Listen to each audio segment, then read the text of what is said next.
Hello, good afternoon, Halftime TV viewers and subscribers. Welcome to another episode, and today we have a very interesting topic, as we usually do. First and foremost, we'll be going through the Reggae Boys Nations League squad that was announced a little bit earlier today by Coach Jaime Holgrimson. We'll be breaking that down. We'll be going through the US squad as well. But that's not the biggest news in Jamaica today. We'll be touching a little bit on the Vibes Cartel situation as well, as it's interesting. I like to use it in footballing terms, so we'll touch on that. But again, big up to all the viewers and subscribers. Thanks for always choosing Halftime TV. We appreciate your continued support. Big shout out to our sponsors as well. Quick Link Shipping, anything you need shipped into the island, Quick Link Shipping has you covered. All right. So I have, and people ask halftime, this isn't related to sports. Why are you addressing this? I have a lot of viewers and subscribers from different places in the world, and they keep seeing this popping up. So I'll just provide a quick synopsis. I won't make the show about that, but I'll just provide a quick synopsis or a quick overview of what it's basically saying, what transpired today. All right, so the Reggae Boys squad is as follows. We have Andre Blake, we have Shaquan Davis, Jamali Waite, Richard King, Damian Lowe, Deshaun Bernard, Michael Hector, Dexter Lembekisa, Tavon Gray, Greg Lay. In midfield, we have Daniel Johnson, Joel Latibodier. We have Bobby Reed, Haroy Anderson, Casey Palmer, Ronaldo Cephas. For the forwards, we have Corey Burke, Bailey Kadamateri. Kadamateri. That's a nice name. Damari Gray, Shamar Nicholson, Michael Antonio, Jamal Lowe, and Kaheem Dixon. All right. So there are notable exclusions from this one. We don't have Dejon Richards. There isn't any Leon Bailey as well. The reason behind Leon Bailey's omission from this squad, it said that he broke curfew during the last camp, and the last camp was that game against Canada in Toronto. So I am still doing my checks, and hopefully we'll receive some more information on the inside or the reason surrounding that, and then we can report that to you, the viewers. But I'm curious to hear in the interim, what are your thoughts on that? Being this is such an important game, being he's such an important player, and the run of form that he's been on, was this a right move by Coach Holgrimson to omit Leon Bailey from this squad of players going into such a pivotal game for the Reggae Boys? So let's hear what your thoughts are on that and the decision by the Reggae Boys coach. We'll get back to that in a second. However, the US coach, the US squad, for the CONCACAF Nations League game coming up is as follows. We have Drake Callender, Ethan Horvath, we have Matt Turner. Defenders, we have Sergino Dest, Christoph Lund, Mark McKenzie, Tim Ream, Chris Richards, Anthony Robinson. There's an asterisk next to Anthony Robinson's name. Yep, nice. He's there. Don't worry, it's the graphics.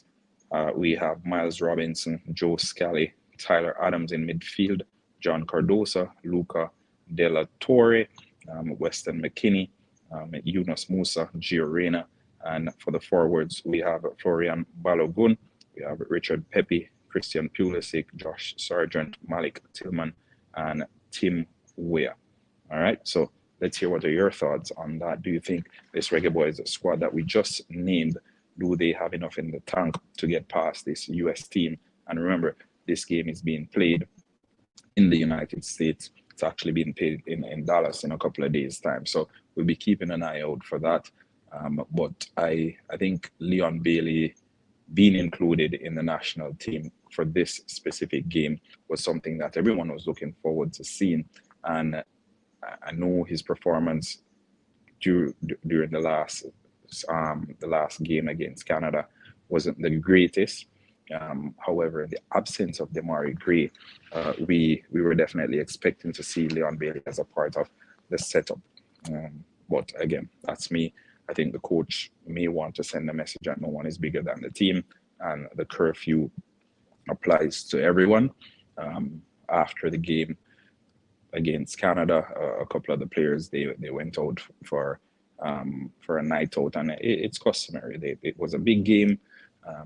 It's normal for players to kind of have a wind down session. I don't know what transpired after that.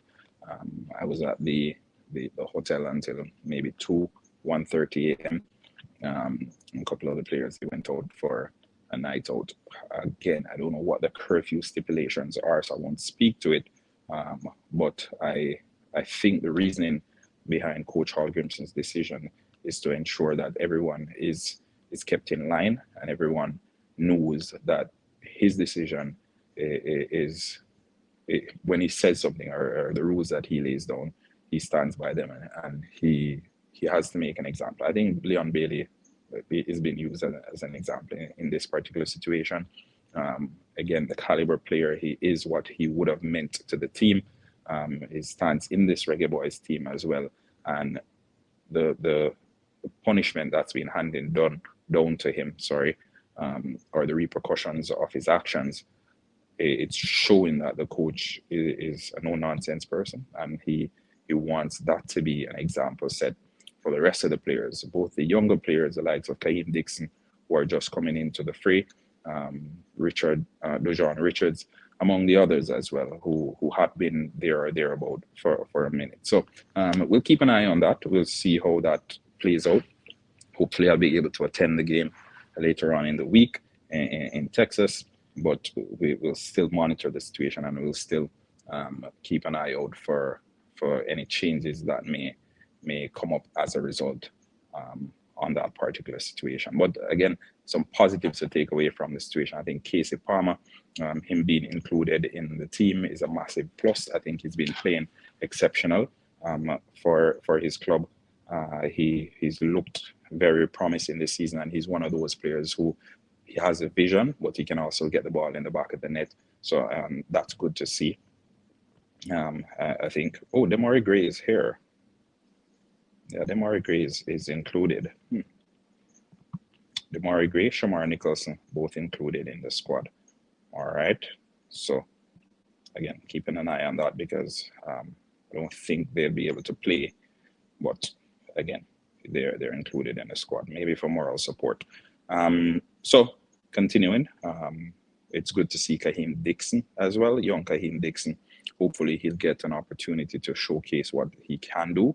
He's a top player, very young, but still possesses the quality and the instinct of a real goal scorer. And I'd love to see him given an opportunity to showcase what he's about on this stage. I know he played a couple of games, maybe a week ago now, against Trinidad, and those games, one may say, they aren't as significant in the grand scheme of things. I'll say they're friendlies, got on the score sheet, which is great. But again, it's platforms like these that you want to see the youngsters being given an opportunity, and the managers putting their trust in these youngsters to ensure that they can showcase their talent, and the eyes that are out there looking on are allowed to see these players. All right, so from the US side, I think Anthony Robinson, he's having an exceptional season for Fulham, so keep an eye out for him. Tim Ream, it's the same thing. Big season for him. Christian Pulisic doing great with his club at AC Milan. I think those guys, Florian Balogun, Arsenal released him, and I know Arsenal are kicking themselves now, because he definitely knows where the back of the net is, and Arsenal seems to be looking now for an out-and-out goal scorer. So it's one of those where I expect the US team to come out firing. I think the Jamaica team has enough quality in that roster to get a result against the United States team. I genuinely think we can win that game, but it's all dependent on the approach that the coach takes on the day. And I think the coach going out on the front foot, again, based on the quality of the players that we have and the type of players that we have at our disposal, I think it's the best form of defense. Attack in this situation is the best form of defense. I think we have good defenders in the setup, but we also have visionary midfielders, the likes of Casey Palmer, and I'll continuously say Casey Palmer because I'm elated to see that he's a part of the group now. He was given a call up a couple of months back. Well, yeah, it's been a while now. And then I hadn't seen him since, so it's good to see him back amongst the setup. Jamal Lowe as well, good to see him amongst the setup. These are players who have been doing what needs to be done with their respective clubs. And again, I love to see when players play their hearts out for their club and then they're rewarded with an international call up. They're rewarded with international call up because their performance warrants it. All right.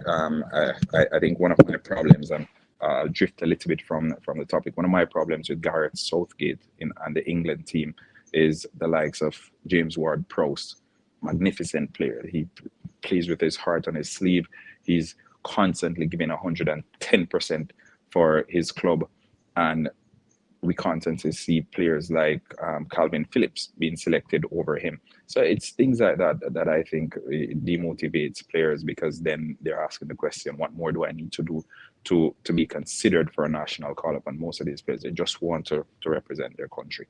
Okay, so again, good to see that Coach Hall Grimson and his team, they're giving players an opportunity, players who are actually doing well, the opportunity to represent their country. All right. Deshaun Bernard, as always, good to see him there. Ronaldo Cephas, again, a lot of these names, I've been asking what's been happening with them. So I want to see them as a part of the setup. And I think some of the USL players who are actually wondering why they aren't included. No, the USL, it recently, the new season recently started. So a lot of the players aren't actually conditioned. They aren't match fit. They aren't up to speed, again, because of where their season is. So that may be the reason behind the coach's decision to exclude some of the USL players that were included in the last setup. Okay. So that's it for the Reggae Boys bit. Let me know what you guys think about it. Let me know what are your thoughts. Do you think we can actually get a result? Are you satisfied with the squad? Who do you think should have been included in this setup? And are there any names on there that you aren't happy that's been included? All right.